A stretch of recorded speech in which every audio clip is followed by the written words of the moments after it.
Hey, how's it going? Thanks for stopping by. I'm imagining if you are watching this video, you're asking the age-old question, how do I buy an electric guitar?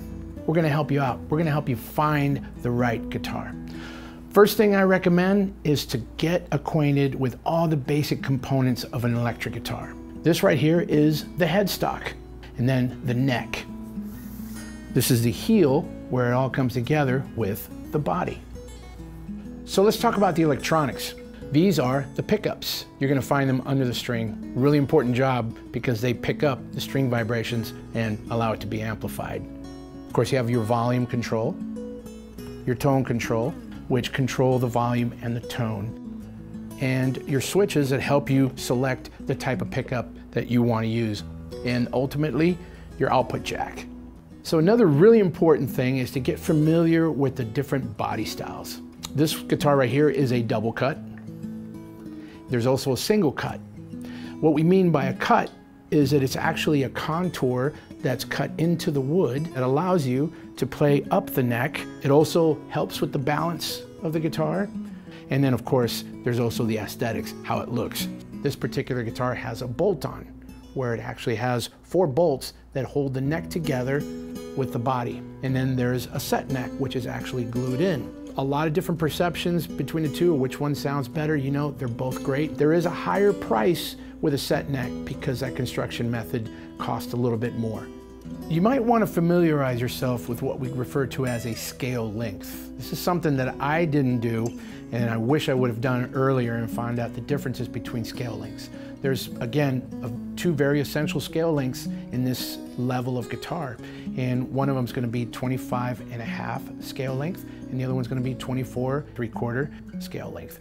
Now, what is a scale length? It's actually a measurement that's done on the guitar. It's done from the nut to the 12th fret, and then you take that measurement and then double that, and that gives you your scale length. 25.5, like this guitar, is a little tighter, the tension, and a little brighter. But it also has a very bell-like tone, very defined low end, which is great.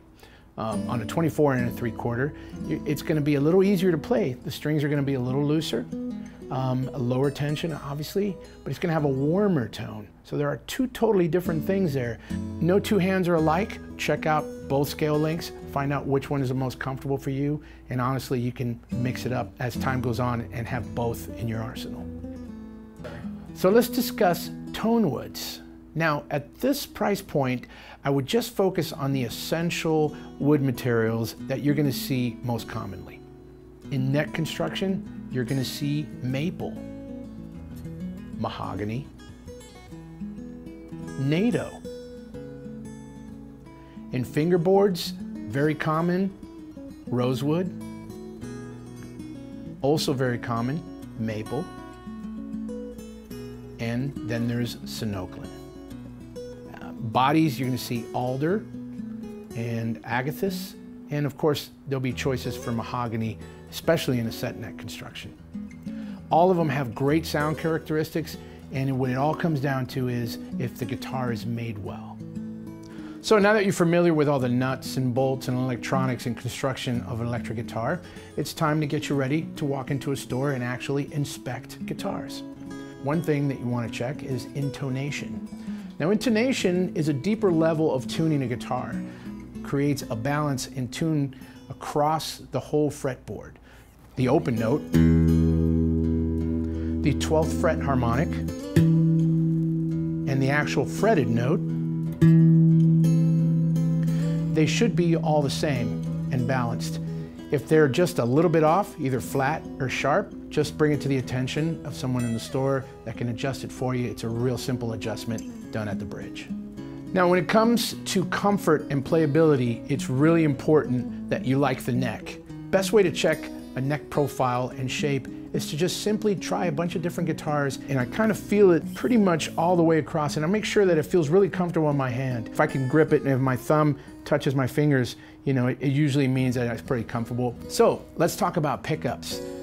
Now, the single coil pickup is a little bit twangier, a little thinner and brighter, but a very desired classic sound. The one thing about a single coil pickup is that at higher volumes, you're going to experience a bit of a hum. And with a humbucker, which is essentially two single coil pickups designed together in phase to get rid of that hum, you're going to get a more modern, full range and dynamic kind of sound. They're both great. They both have their own unique sounds. And in a guitar like this one, where you combine both, you have the best of both worlds. Let's talk about tuners. The thing with tuners is you want to make sure that they're smooth, that they're not missing any screws or anything's loose. Now bridges, there's several types out there, but normally in this price range, you're going to deal with either a stop tail and a tremolo. You can get a guitar like this in a package with an amplifier and all the accessories you need: bags, picks, straps, and even guitar lessons. So the other choice is a practice amp. You want to get something that's portable, that has plenty of volume, and if possible with built-in effects like distortion, reverb, delay, chorus, and if it has the ability to play along with your music player so that you can play along with tracks, that's even better.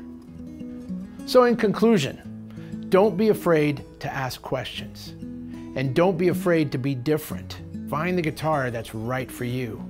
And the secret to becoming a great guitar player? Practice, practice, practice. Thanks for stopping by.